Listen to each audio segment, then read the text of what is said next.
राधे राधे बच्चों, बोलो श्री कृष्ण भगवान की जय। भागवत पुराण की जय।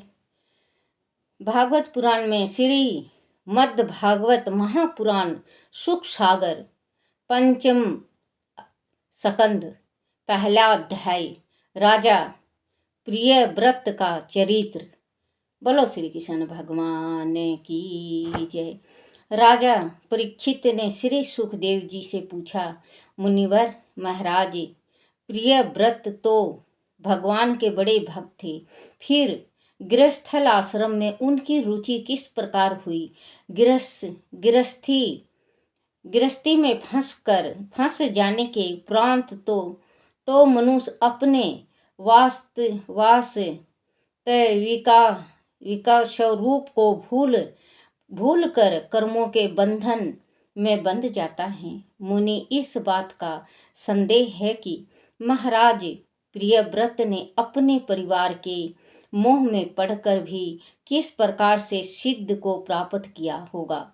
फिर भगवान श्री कृष्ण ने उनका भक्ति किस प्रकार से हुई। श्री सुखदेव जी ने कहा, महाराज,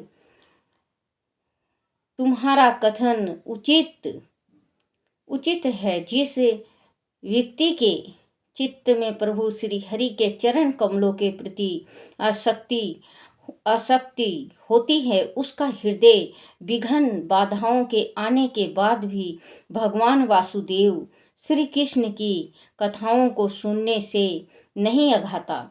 महाराज, प्रियव्रत भागवत के बड़े भक्त थे। वह भक्ति उन्हें देव ऋषि नारद जी के चरणों की सेवा से प्राप्त हुई थी। उन्होंने ही उन्हें परमार्थ का बोध कराया था। जिस दिनों वह युवा राजकुमार थे, उन दिनों उनके पिता सवय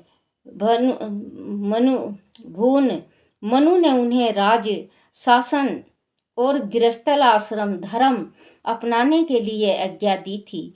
परंतु उन दिनों प्रियव्रत अखंड समाधि योग द्वारा अपनी सारी इंद्रियों और क्रियाओं को भगवान वासुदेव के श्री चरणों में अर्पित कर चुके थे। उन्होंने उस समय पिता की आज्ञा को स्वीकार नहीं किया, क्योंकि वह जानते थे कि राज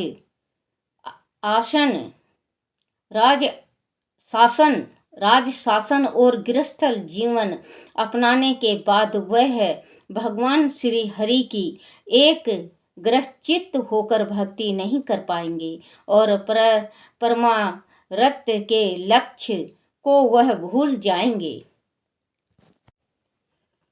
जब ब्रह्मा ने ऐसा देखा तो वह चारों वेदों और मारीच आदि प्रसादों के साथ वहां आए। उस समय प्रियव्रत को आत्मा विद्या का उपदेश देने देव ऋषि नारद जी भी वहां आए हुए थे। उन्होंने उठकर श्री ब्रह्मा जी को प्रणाम किया। मनु और प्रियव्रत ने उनके चरण स्पर्श किए। ब्रह्मा जी ने प्रियव्रत से कहा, पुत्र, मेरी बात ध्यान से सुनो। मैं तुम्हें सत्य सिद्धांत की बात बताता हूँ।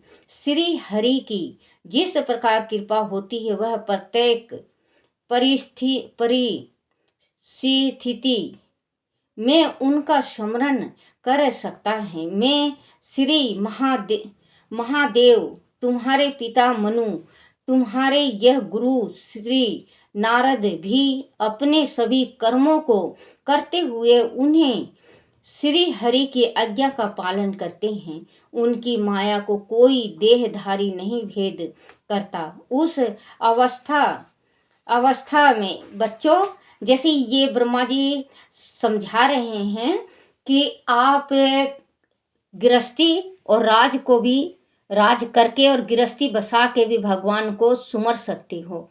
क्योंकि भगवान हृदय में होता है। कल मैंने एक कहानी कहा था कि वो नारद जी कहे थे कि आप राम का नाम लो, तो राम का नाम कहीं पे नहीं तो गंदी जगह में राम का नाम ले रहा था। तो बच्चों, अगर मान लो खूब काम चल रहा है, खूब काम चल रहा है, आप खूब काम कर रहे हो, तो आप अगर अंदर आत्मा के अंदर जाप कर सको तो उससे बड़ा श्रेष्ठ धर्म कोई नहीं। जैसे आत्मा में राम राम करो, जय माता की करो, श्री हरि का करो, हे नाथ नारायण वासुदेवा करो, माँ ज्ञात्री का मंत्र करो, माता रानी का शक्ति का मंत्र हृदय के अंदर आप करो। बच्चों, ये नहीं कि हम बैठ के ही भगवान का ध्यान करेंगे, सुमरन करेंगे, जब भी भगवान प्रकट होंगे। क्योंकि हम जैसे बिजी हैं, काम में बहुत व्यस्त हैं, काम भी करते रहो। और आप अगर आप 4 घंटा काम करते हो, अगर आप ज़्यादा नहीं तो 50 दफे तो आत्मा से जरूर नाम ले सकते हो भगवान का। मैं उसका स्मरण कर सकता है। मैं सिद्धांत की बात बताता हूँ। श्री हरि की जिस पर कृपा होती है वह प्रत्येक परिस्थिति में उनका स्मरण कर सकता है। मैं श्री महादेव तुम्हारे पिता मनु, तुम्हारे यह गुरु श्री नारद भी अपने सभी कर्मों को करते हुए उन्हीं श्री हरि की आज्ञा का पालन करते हैं। उनकी माया को कोई देहधारी नहीं भेद करता।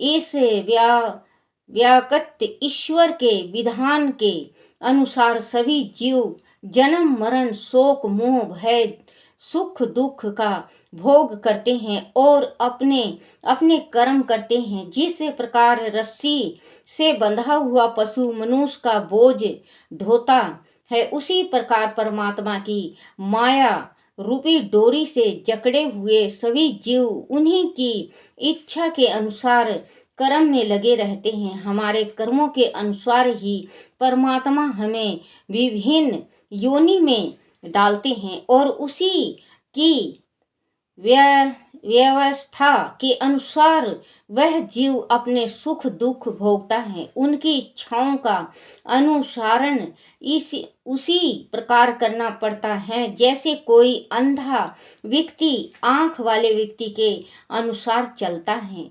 जीव से मुक्ति होने के बाद जीव अपने कर्मों के अनुसार नया शरीर धारण करता है। जो पुरुष इंद्रियों के वशीभूत होकर इस संसार में विचारता है, उसे जन्म मरण का भय बना ही रहता है। क्योंकि मन और 5 कर्म इंद्रियां शत्रु बनकर सदा उनके पीछे लगी रहती हैं। लेकिन जो बुद्धिमान पुरुष इंद्रियों को जीत कर अपनी आत्मा में रमन करता है, उसका गृहस्थल जीवन भी कुछ नहीं बिगाड़ सकता। अंत मनुष्य को सबसे पहले गृहस्थल आश्रम में रहते हुए विश्व वासनाओं की ओर धकेलने वाली इन इंद्रियों को नियंत्रित करना चाहिए। जैसे किले में सुरक्षित रहने वाला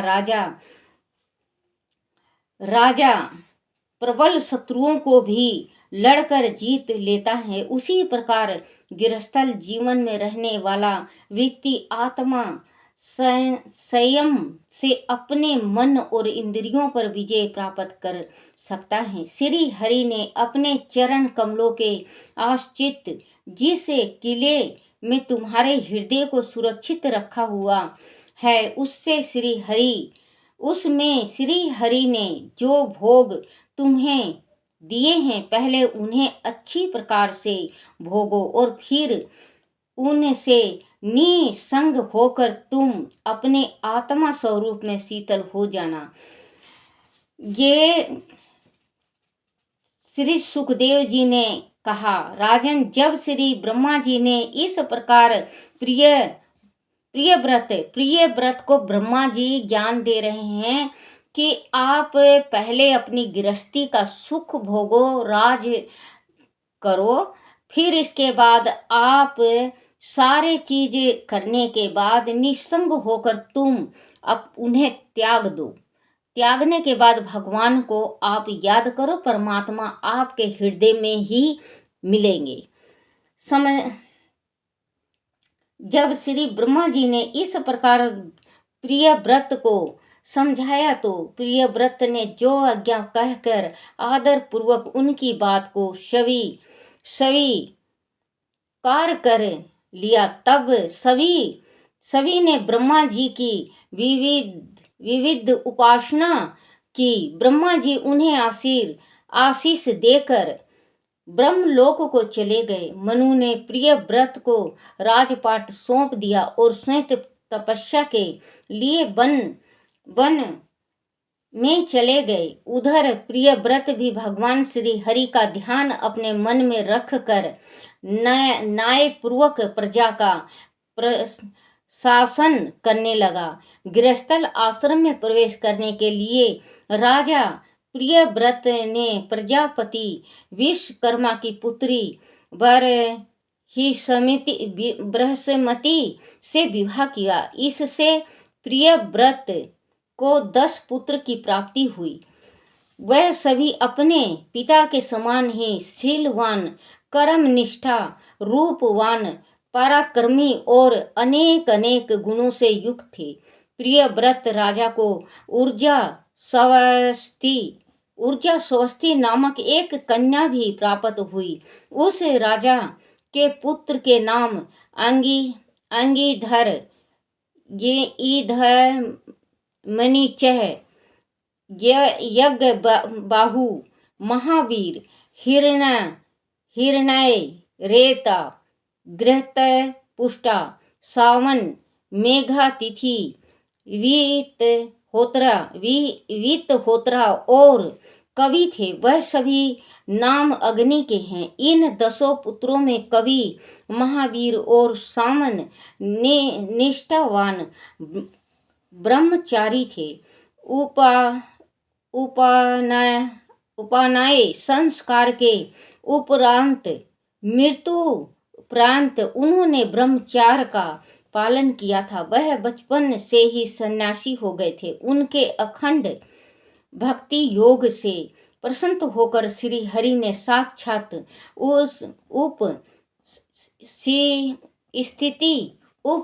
उपस्थित होकर उन्हें वरदान दिया था। वह उन्हें अपने साथ वैकुंठ लोक ले गए थे। महाराज प्रिय व्रत की दूसरी पत्नी से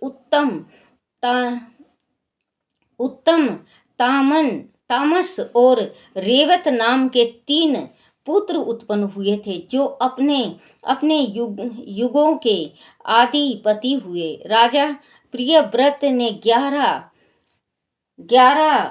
अरब बरस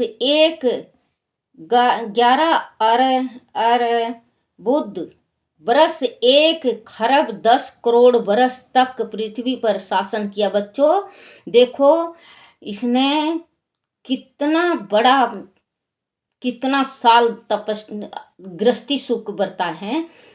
बरस 1 अरब 10 करोड़ बरस तक पृथ्वी पर शासन किया था। उनके राज्य में धर्म विरोधियों के लिए कोई स्थान नहीं था। इस पर भी राजा प्रिय व्रत ऊपरी भाव से अपनी पत्नी वरिषामती के मोह जाल में फंसकर विवेकहीन व्यक्ति की भांति आत्मा विस्मित होकर विविध भोगों से लिप्त रहते थे, परंतु भीतर से वह उनमें आसक्त नहीं थे। उनका मन सदैव श्री हरि भक्ति में ही लगा रहता था। इसी कारण उन्हें भगवान श्री हरि की भक्ति सिद्ध हो पाई थी।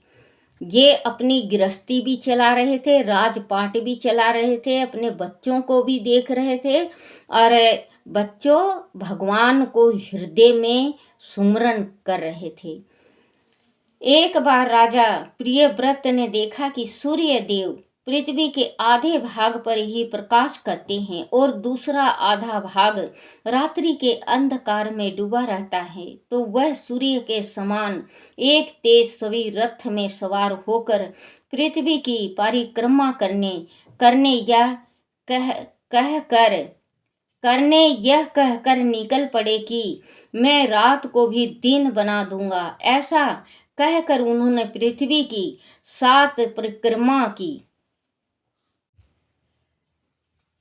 7 परिक्रमा कर डाली। भगवान की कृपा से उनका तेज इतना अधिक बढ़ गया था कि उनके रथ के पहियों की लीकों से 7 समुद्र बन गए और पृथ्वी 7 दीपों जम्बू, पलक्ष, पलामली, कुश, क्रोच, शाख और पुष्कर नामक द्वीपों में विभाजित हो गई। इनमें पहले द्वीप की उपेक्षा अगले द्वीप का क्षेत्रफल दूना था। 7 समुद्र खारे जल, ईख के रस, मदिरा घी, दूध, मट्ठा और मीठे जल से भरे हुए थे। 7 समुद्र 7 द्वीपों की खाइयों के समान बन गए थे। जम्बू द्वीप के चारों ओर खारे जल का समुद्र है जो पलक्ष द्वीप से घिरा है, जिसके चारों ओर ईख रस का समुद्र है। सालमली द्वीप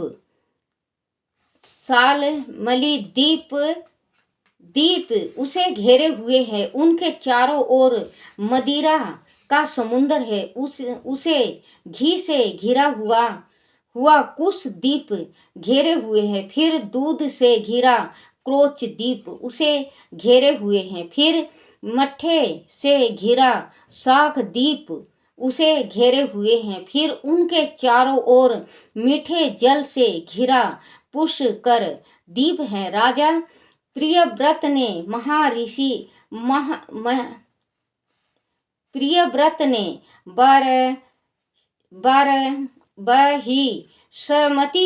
बहिष्मति के शेष 7 पुत्रों को इन 7 द्वीपों का राज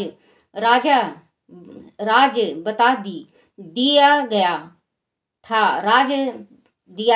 राजा प्रियव्रत ने अपनी कन्या उरजसवती का विवाह देवताओं के गुरु शुक्राचार्य जी से किया था, जिससे देवयानी का जन्म हुआ। बाद में अतुल पराक्रम से युक्त महाराज प्रियव्रत देवऋषि नारद की शरण में जाकर श्री गृहस्थी के भौतिक प्रपंचों में फंस गए। एक दिन वह मन ही मन कहने लगे, ओह बहुत बुरा हुआ, मेरी विषयों में अशक्त इंद्रियों ने मुझे इस अज्ञान के अंधकार में धकेल दिया है। बस अब बहुत हुआ। मैं स्त्री के मोह में फंसकर बंदर की भांति नाचता रहा। धिक्कार है मेरे जीवन पर, मुझे इससे निकलना ही होगा। इस प्रकार अपने को बहुत बुरा भला कहकर वह आत्मा पश्चात करने लगे। उसी समय भगवान श्री हरि की कृपा से उसकी विवेक बुद्धि जागृत हो गई। उन्होंने तत्काल सारी पृथ्वी का राज अपने पुत्रों में बांट दिया और राज लक्ष्मी को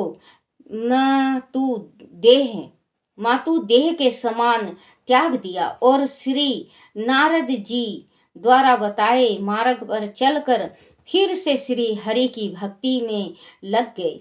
महाराज प्रियव्रत के विषय में एक लौकिक प्रसिद्ध है। राजा प्रियव्रत ने जो कार्यक्रम अपने जीवन में किए, उन्हें सर्वशक्तिमान ईश्वर के अतिरिक्त और कौन कर सकता है। उन्होंने रात्रि के अंधकार को मिटाने का प्रयास करते हुए अपने रथ के पहियों से बनी लीक से 7 द्वीप और 7 समुद्र बना दिए। प्राणियों में पर झगड़ा नहीं हो, इसीलिए पृथ्वी को द्वीपों में बांट दिया और उनकी सीमा निराधित कर दी। उन्होंने तीनों लोक में कर्म और योग से प्राप्त ऐश्वर्य को नरक तुला समझकर छोड़ दिया। बोलो श्री कृष्ण भगवान की जय। बच्चों आज दो तीन पेज का था, इसी वास्ते मैं बीच बीच में आपको नहीं बताई। तो आप वैसे मैं आज खुल के पढ़ी हूँ, आपको समझ में भी आएगा। बोलो श्री कृष्ण भगवान की जय। अपने अपने माता पिता की जय। अपने अपने गुरुदेव महाराज की जय। श्री कृष्ण गोविंद हरे मुरारी, हे नाथ नारायण वासुदेवाय। श्री कृष्ण गोविंद हरे मुरारी, हे नाथ नारायण वासुदेवाय। श्री कृष्ण गोविंद हरे मुरारी, हे नाथ नारायण वासुदेवाय। बोलो श्री कृष्ण भगवान की जय। अपने अपने गुरुदेव महाराज की जय।